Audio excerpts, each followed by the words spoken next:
So, all right. Well, Jim, it is just you and me. it's just the two of us. Cool. We can make it if we try. Absolutely. Or that was the three of us, was it? I don't know. I don't know. It was a song. Probably dating ourselves. Could be. So, good evening. Good evening. How you doing, bud? I'm doing great. Yeah. For all of our viewers out there, this is the In the First podcast, and we're filming this on Monday, March 3rd. Yeah. And we're doing a little bit different format tonight. Well, same forum. We're just going to be a lot shorter tonight, and it's just Jim and me. I'm Chris Beronio, by the way. I'm Jim Weldin. Yeah. And we're going to talk about one topic tonight. There's a lot going on in the country. There's so much. A lot going on in Delaware. So much. But after talking to so many people over the last week or so, energy bills are an incredible hot topic and having a huge impact on businesses and families here in Delaware. They are. I know I've been out on Nextdoor. I'm not sure I like that app. Can't blame the app themselves. It's more my neighbors, I'll say. Right. It's an easy forum to just spew lots of info, but not actually talk about the facts or get to the root cause of things. So, and I've been on more Facebook. Okay. Yep. Yeah, that. I've been poking around on there as well. So, yeah, again, another hot topic. Yep. It's a hot topic on that platform too. But anyway, we want to talk about energy. So, I mean, Jim, there's been a bunch of events around the state. Have you gone to them? You've been engaged in any of those? Yeah, we have. Well, you and I were at the Hensley Smith Minor Brown Forum at Gunning Bedford last Thursday. Wednesday, I think. Wednesday. Yep. It seemed like it lasted for a long time. And it was chaotic, which would be nice. Yeah, a couple hundred people there, and I'd say the vast majority were not happy. I don't know if anybody actually was happy, but yeah, there was a lot of mad people. You were sitting down there with Joe. I was standing in the back because I was trying to gauge some of the conversation, and as people were walking out, shaking their heads like this is just BS, and very, very upset. No one was prepared for any of this. They had representatives from Delmar. No, they had the Sierra Club. They had the Sierra Club, which was not agreed to beforehand. Correct. They just were there, and then they had the DENREC representative, right? Was it a DENREC representative? There was a representative from the Public Service Commission. Is that what it was, the Public Service Commission? Yeah, there was a gentleman from the Public Service Commission, but what was interesting about it is he wasn't one of the commissioners that make the decisions. He was just like, and not to discount him, but he's like the operations guy to make sure like the system runs. Yeah. Right? But he doesn't have any say in what that commission does or doesn't do and how well they do it. But it wasn't really structured. It wasn't really a presentation. There wasn't introductions. It was just like a free-for-all. Yep. And then you did not have somebody from PJM. Nope. They're the big regional grid folks. You did have a representative from Delmarva. Delmarva was there. I felt terrible for the woman that was up there, and I apologize. I don't know the names of any of these people, but it felt like she was completely thrown to the wolves by whoever her bosses were, or whoever asked her to be there. I think by the legislature too. Honestly, well, there is that. Quite frankly. So we were talking about events though before we go deep into all of this, right? Yeah. So that was the one at the town hall. 2 days prior to that, Monday the 24th, was a hearing in Dover. Of course, no public comment. It was just presentations by PJM, which is pretty interesting, and we'll explain these players. Also, a new player to the mix called Reliability First. I had never heard of them, but they actually were the first to present. And then I think you also had a player from DENREC in there as well. Right. Prior to that, on Friday the 14th, Valentine's Day, there was a hearing in Dover that did have public comment. That was a joint Senate-House committee related to energy and like commerce or transportation or something like that, just the way the committees play out.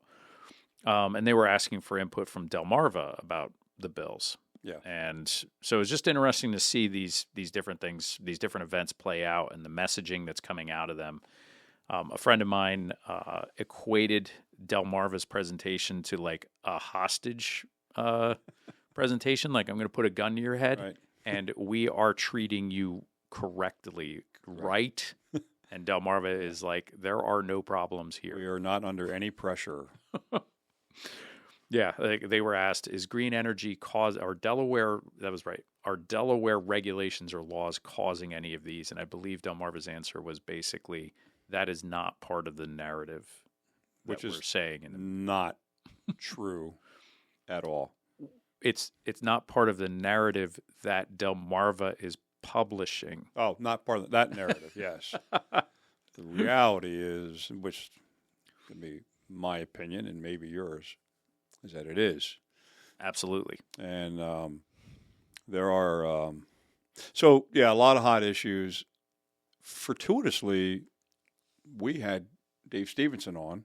Correct. About a month ago. Episode 5. Talking about many of these issues that have become very hot now, which is very interesting. And we actually spoke to him in December, I believe. We did, yeah. And so that video's been picking up steam because he covers a lot of ground, a lot of real critical information. And the essence is that he was saying, listen, non-renewable green energy, so-called green energy, is extremely expensive, and there is an inability to produce the amount that you need. But that is not the track that the Delaware General Assembly has done. Primarily Democrat, although House Bill 99, which kind of codified the Delaware Climate Change Plan. Yeah. 2 Republicans did vote for it, unfortunately. But it's pretty much the Democrats that are pushing it. Nobody in the Senate, no Republican in the Senate supported it. And it's a real mess because what that's doing is that is mandating and essentially adopting the California vehicular standards. There are so many different regulations. If you take a look at the Delaware Climate Action Plan, which I pulled it up here, and so everybody, we want you to please go find these things, right? Look at it. So you can go to legis.delaware.gov, right? And that's how you get in touch with the folks in Dover to understand what bills are being discussed or have been passed. So what we're discussing right now is HB 99, which was passed in 2023. So just to be clear, House Bill 99, HB 99. Right. That is known as the Delaware Climate Change Solutions Act. And it outlines 12 pages of actions that need to happen. And they range from, laws to, or regulations, to requirements to, what was it? Assessments. A lot of assess. Yeah, a lot of assessments. You need to go out and check out this stuff. But that codifies Delaware's Climate Action Plan, which is 112 pages. There's a lot of detail in there. The one point of view position as to why this has to occur, and this is the given science, and everyone accepts it. There's no question. It's questioned by a lot of people, but they lay out their foundation for why they have to do this. But then when you get into Chapter 3, that Chapter 3 is where they start to talk about the actual actions that have to be done as a part of the plan. And Chris and I were spending a bit of time talking about it. What the General Assembly did is that they, in a broad brush, they said, we're going to do this. We're accepting these things, but that's not how you do it. The action plan is how you do it. The action plan is how DENREC or somebody in the state government is going to essentially do all the things that has to be done.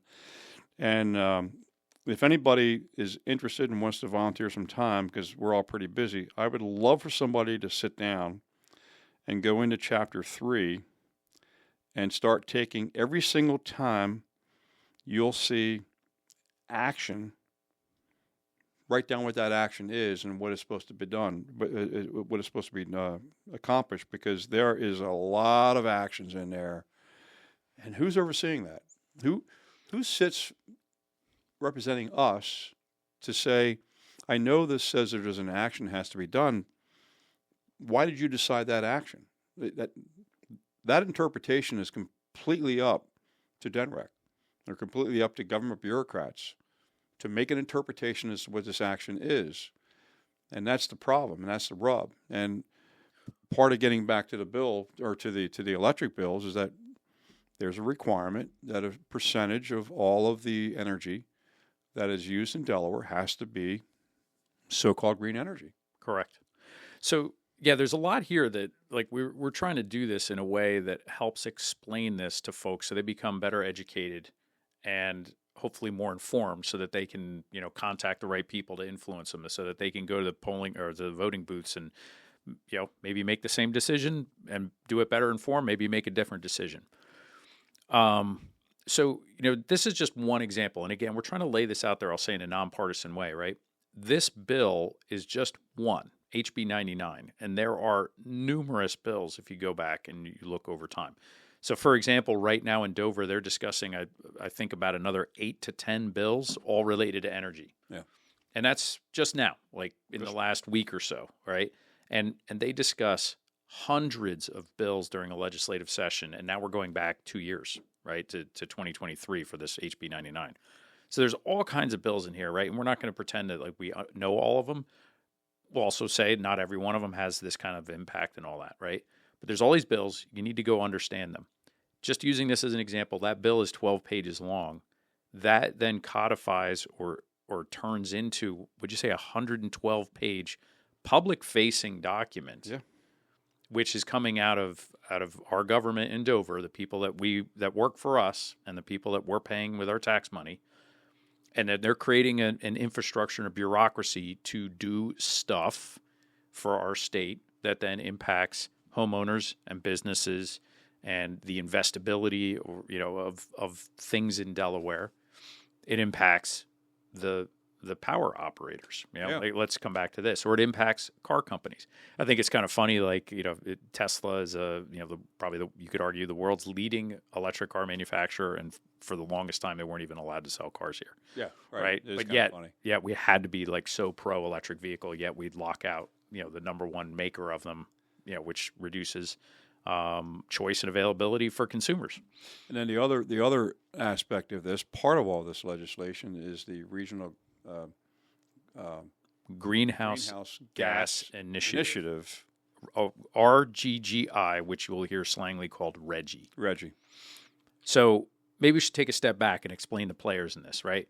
So there are companies out there, and they produce electricity.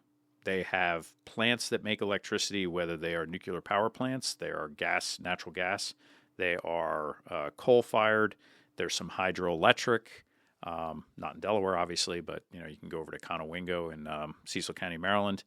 You have wind turbines, you have solar. What else am I missing? That's pretty much the main. You have some very tiny amount of biomass. Correct. They're basically burning garbage or burning wood pulp or things like that. Those companies build this expensive infrastructure to make electricity. So that's one player, and there's a lot of different companies that do that. Exelon is a common name that you'll hear.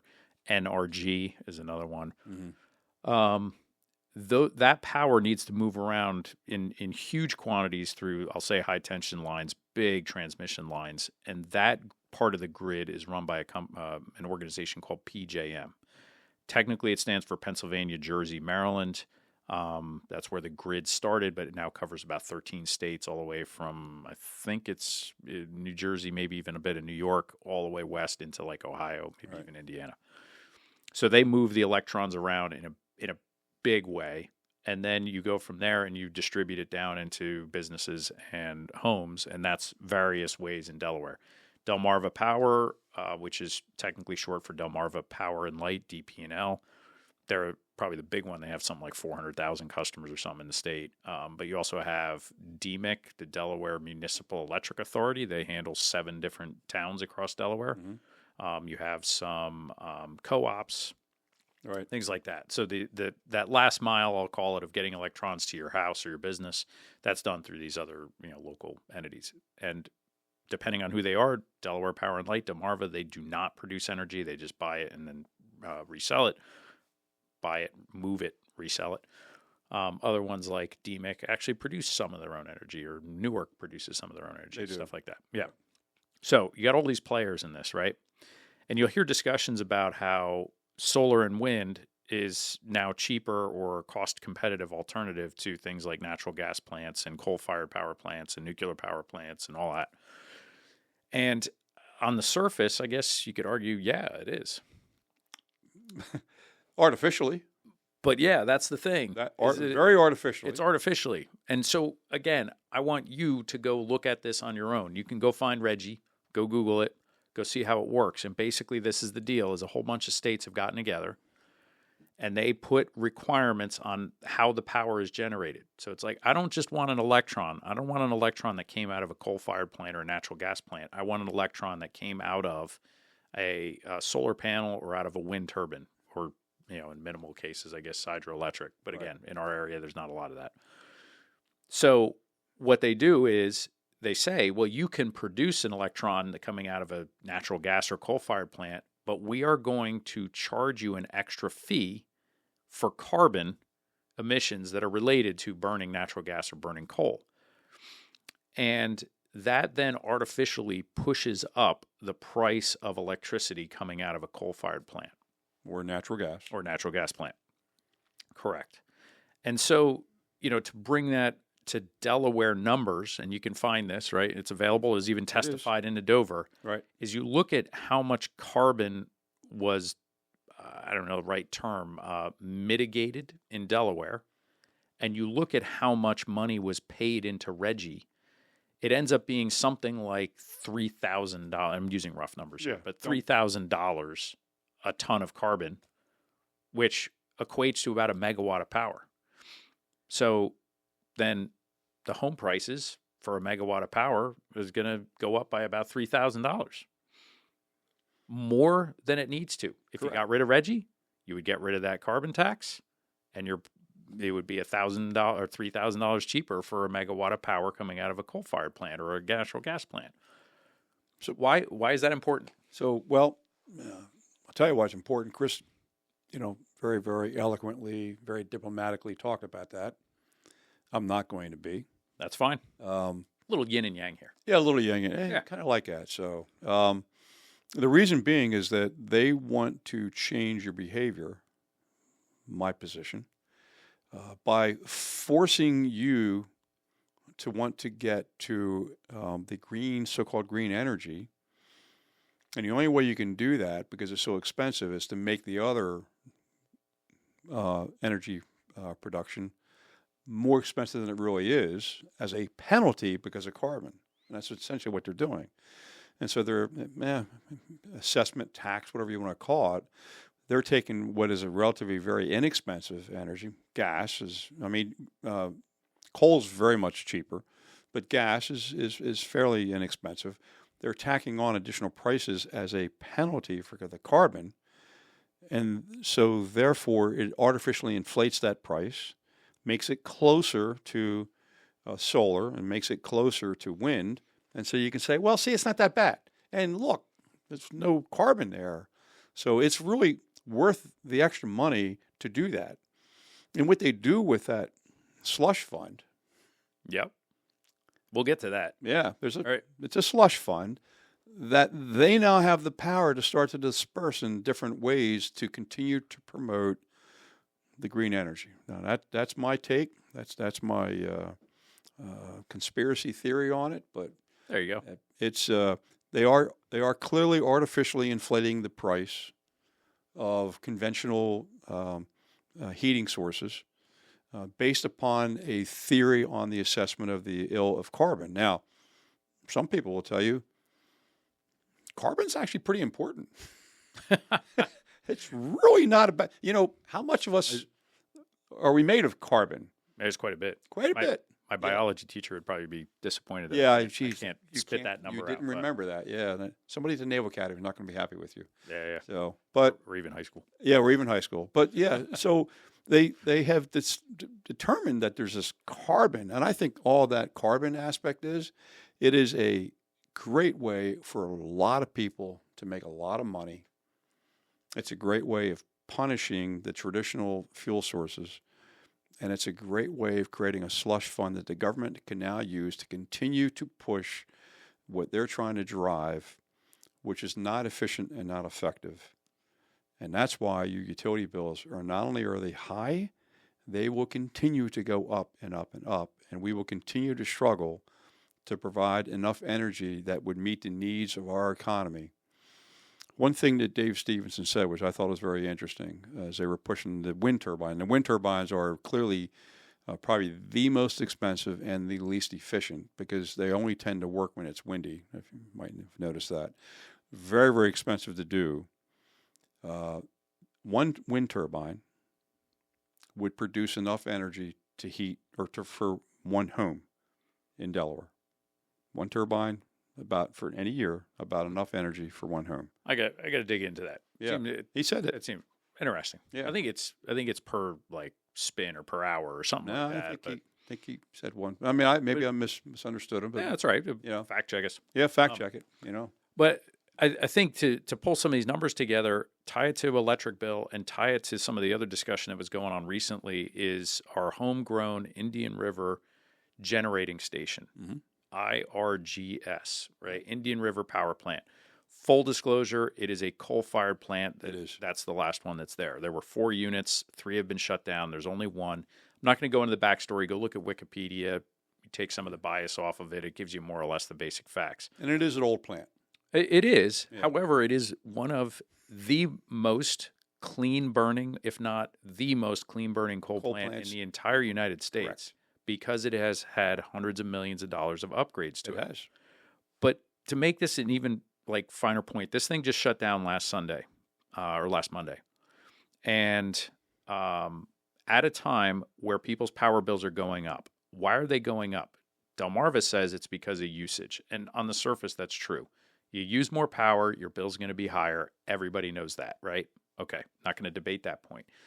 But fundamentally, why is each unit of energy more expensive? Or what could be, well, I'll start here. What could be done to bring your bill down?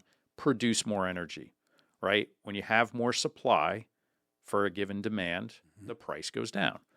So Indian River, if you were to fire that thing up and turn it up to 100%, that thing could supply more than half of the power that the entire state of Delaware needs. All right, so let that sink in, right? We have all these homes. People talk about tons of development. People talk about all these, warehouses or data centers and stuff like that. They're using tons of energy. That one station could power more than half of our entire state. Right now, we are powering less than 40% of our entire state with 7 different generating stations dispersed throughout the state. Fire up Indian River, you got half of the power we need. That would almost make us self-sufficient. But here's the issue. You will hear people say that, hey, it wasn't our rules and regulations that shut it down. NRG, they were the company, 3 letters, NRG, they were the company that owns it. On their own, they said, we're going to shut this thing down because it's too expensive to maintain. All of those are factual statements. What you got to dig into and question is, why is it too expensive to maintain? And if you put these numbers together and you look at it, that it's a 400, just rough math, 400 megawatt plant, and that they're going to charge you $3,000 for every ton of carbon coming out of that thing, you could end up with a tax of over $1 million a day on that plant. Yeah. Right? Yeah. And so when I say I could run it, or I could run it and pay $1 million extra tax, that's above taxes on payroll, taxes on the coal they buy, taxes on, whatever it is, things that they buy. This is an extra carbon tax of $1 million a day. That would be $365 million a year. No wonder it's too expensive to operate. Yeah. Again, artificially inflating it. It's artificially inflating it. And I want all of you to understand that, because if they were to fire that plant up, they can't just fire it up at market rates. They have to fire it up at market rates plus $1 million a day.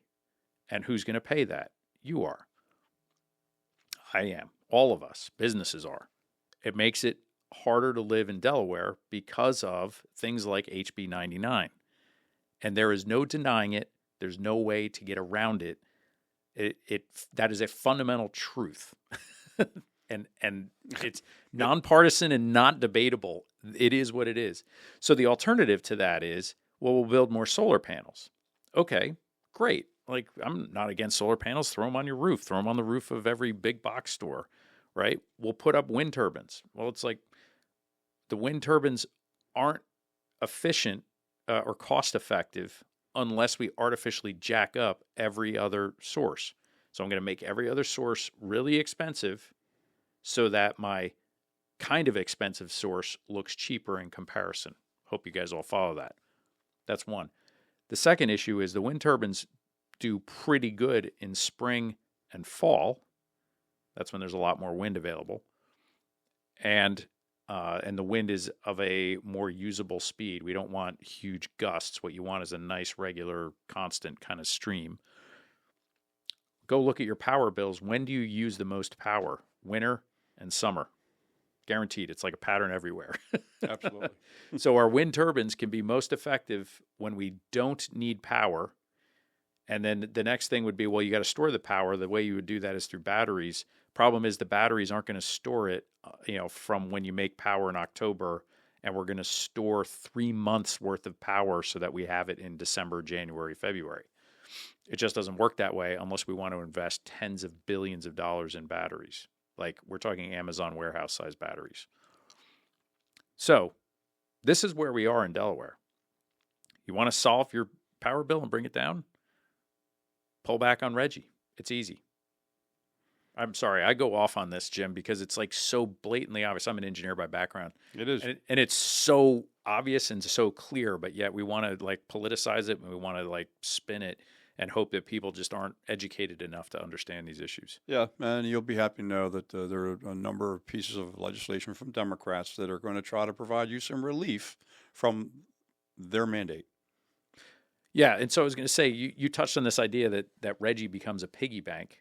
What I thought was interesting is digging into that. Just here in Delaware, since Reggie was passed, they've collected over $300 million from the natural gas sources that are used in, Indian River while it was still running and things like that. $300 million. Over $300 million. Yeah, wow. Not sure the exact number. We just know it's more than $300 million. Yeah. What do we do with the $300 million? We take that and we give it away. We do like freebie sort of things, which to me sort of, start to look like, cool, I'm in power. I'm going to charge all of you. You're going to all pay just a couple bucks extra on your power bill. It's no big deal. Right. But then I have hundreds of millions of extra dollars that I get to give away to people. And then wouldn't you want to vote for me because I gave you stuff? Sure, absolutely. Yeah, why not? I would think. It's a slush fund. Right. Kind of interesting. Yeah. So what do other states do with their Reggie money? Well, state of Virginia said this is skewing our power market so badly, they actually pulled out of Reggie. Yeah, they did. What? Yep. I'm sorry, repeat that. It did what to the... Virginia said it skewed their power market so much that it wasn't good for consumers, so they pulled out of Reggie. Yeah, how about that? What does the state of New Jersey do? I believe they're one of the states that just take all this money and they just shove it in their general fund. They're like, cool, it's another tax, it's another pool of money. Helps pay other stuff. You can go look in the news as to what New Jersey does with their tax money. Yep. And they have some of the highest property tax and income tax and all of that in the nation. What does Pennsylvania do? Pennsylvania? They're not a member. No, they're not. excellent. Yeah. And then there's and just going back to the whole thing you were talking about with the energy, so we buy most of our energy from somewhere else. Yeah, I think roughly 60%. If you don't produce your own and you buy from somewhere else, that also becomes very expensive, does it not? Yeah, sure. Yeah. If you can, how many people do your own thing at home, DIY, versus buying it, right? Well, we're buying a lot more because they just closed down Indian River, aren't they? Yes and no. So what's interesting is we're not buying more? No, because Indian River, we've been paying $70 million a year for it to sit there idle. Oh, what? Yeah. Well, that doesn't make any sense. It doesn't make sense, but they decided to change and shift the grid and not allow Indian River. Well, they allowed Indian River to run until, they taxed the hell out of its carbon and artificially skewed the market. Mm-hmm. So NRG said, I can't make money at these prices, so I'm going to shut it. I'm going to shut Indian River down, I believe 3 or 4 years ago. Yeah. But they were told, no, you have to keep it online because the grid isn't stable enough on the Delmarva Peninsula. We need Indian River in case the voltage on the grid goes down. Yep. So they kept it around until they could, make some transmission line upgrades. They made those. They finished them, actually 2 years early. PJM finished those upgrades 2 years early, which is interesting because a lot of people will say PJM isn't doing anything to upgrade the grid. Right, yeah. I don't work for PJM. I have no stock in them, none of that. No vested interest, right? I'm just trying to spit out some facts for folks. And so then now that the grid is upgraded and more stable, they don't need to have Indian River sitting on idle on standby. So now it's fully shut down. Yeah. I would imagine just like any other mechanical thing, it's been shut down a week. You could probably fire it up pretty quickly. Probably could. And if I was governor, yeah, that thing would be fired up tomorrow and cranking out 400 megawatts. Yeah, well, so that's just a little overview. There's so much going on, and we felt like we wanted to give you our layman's point of it. I'm more layman than him because he's a mechanical engineer. He ran a nuclear power plant on a submarine, and I drove a police car. So they're similar. But the issue is you have to start to pay attention to what's going on because people are not. People are blindly just doing the same thing over and over again and not really paying attention. He ran for office. I helped him. I knocked on doors. I've knocked on a lot of doors. I ran for office years ago. You go and you try to talk to the voter and you try to explain to the voter, hey, any issues? No, everything's fine. They don't want to talk. They are not engaged at all until they suddenly get their utility bill in January, which shows like about a 5-time increase. Then suddenly they wake up. So you need to be engaged. You need to realize that the way you vote, there's a consequence for it. Your lack of attention to what's going on is a consequence for it. The other aspect that you also have to understand is that we had this discussion too. The General Assembly should be our watchdog. They should be there to watch over and help us. They review legislation that's pending. Yep. They review the budget. There isn't really any oversight on how the government actually operates. Was that fair to say? That is correct. Yeah, and we've talked to multiple elected officials. Correct. Will remain nameless. They will, so we can protect our sources. Yes, right. You never divulge your source, but one of them we spoke to tonight. Yeah, but basically they sit there and they look for input from, I'll say, experts, whatever the issue is, and they discuss the next bill. And the next bill has a bunch of regulations and requirements in it. And in today's climate where one party, the Democrats, have a majority, they basically will move forward and pass anything that they have presented. Right. And you have one party that's not in the majority, and the Republicans, and they're getting a lot of their bills not even discussed in committee, much less at least discussed so that they can be, say, debated on a broader floor, on the total House or Senate floor. And so you end up with just, in my opinion, a very skewed legislative program. Agenda. This government is not open, and because of how we don't really pay attention, it is not accountable to us. And you're going to start to see that pain more and more and more. We've already seen that pain in the school systems. A whole other topic, which we'll be spending some time on. But, it's time that you have to recognize that you, as a voter, have a certain responsibility. You should be responsible for not just listening to what we said, but verifying it and make your own decision. Like, I think they were all BS, but I didn't realize this. And, yeah, I looked at it, and I don't agree with a lot of these things. You have to get engaged because it's the only way you're going to start to turn things around is when you start becoming active and demanding accountability and demanding transparency in a government that is one-party rule where there is very, very little transparency. So more to come. Yeah, absolutely. Yeah. Yeah, the whole oversight thing was a shocker when I learned about that. Yeah. From talking to all these people that they pass more laws, but nobody actually checks to see, well, did the last law we passed, it had 10 requirements. Are those requirements in place? Are they having an effect? Are they having the effect that we wanted for the reason we passed the bill? Yeah. It was just absolutely stunning to me. So go to the Delaware climate action plan.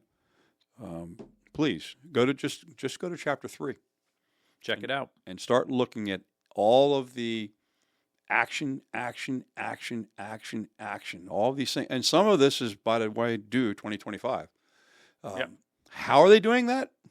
Some bureaucrat that we did not vote for is going to make a decision based upon their interpretation of how it's going to go, and no one is going to oversee what they're doing unless you, the voter, stands up and says, wait a minute, that is not what I want.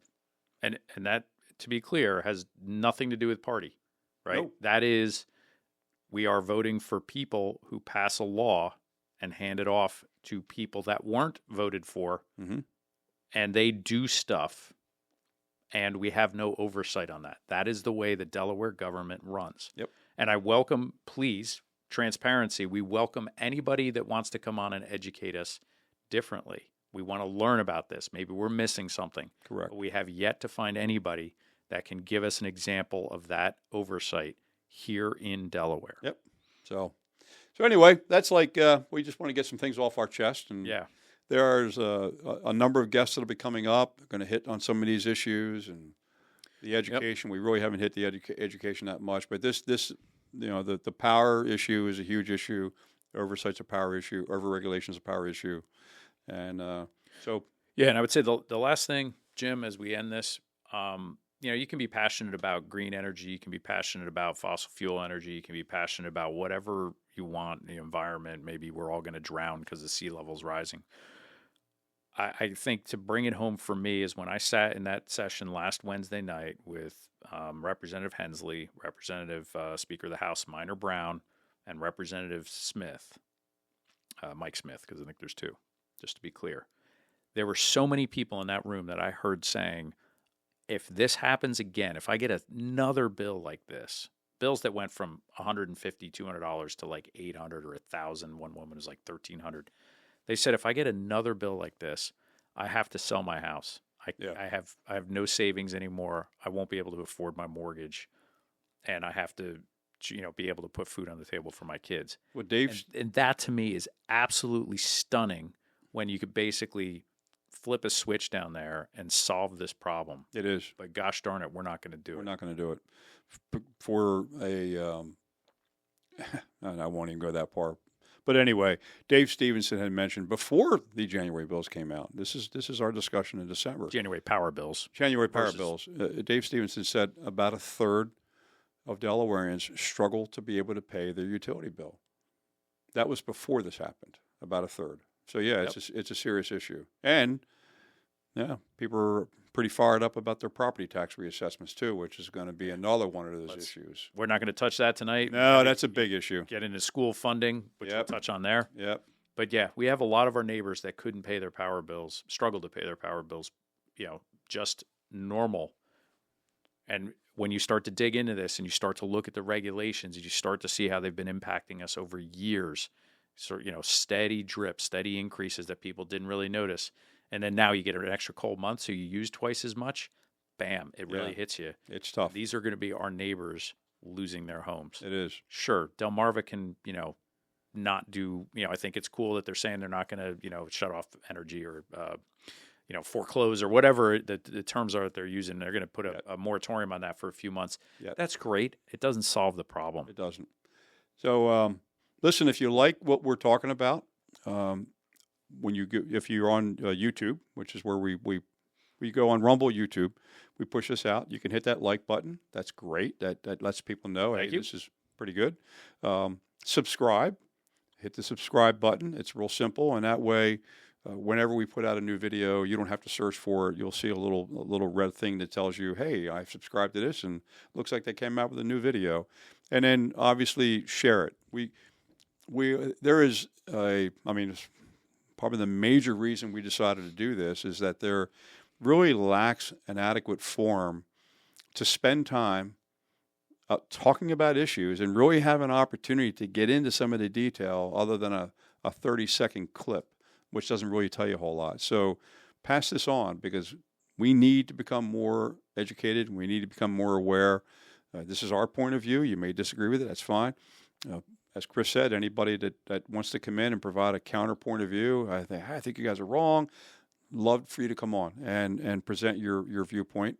We had Senator Stephanie Hansen on, who was obviously a big proponent of green energy. We had her come on and gave her a whole forum for about an hour and 15, 20 minutes. And Yep. And so, you are a voter who should receive a lot of information, and you make your own decision. Yep. We get better as a state. We get better as a society. We get better as our community when we have a lot more of this, open, I'll say challenging dialogue. Yeah. Right? We get these facts out there, and then we make decisions based on the facts. That's it. Yeah. So, cool. the only bad thanks. thing is we didn't break out any bourbon. Yeah. So. Not all right. tonight. Not well, tonight. great. Yeah. It's good talking to you, Jim. Yeah, good talking to you. Hope you too. enjoyed Thanks. this. Thank you, everybody. All right. In the first.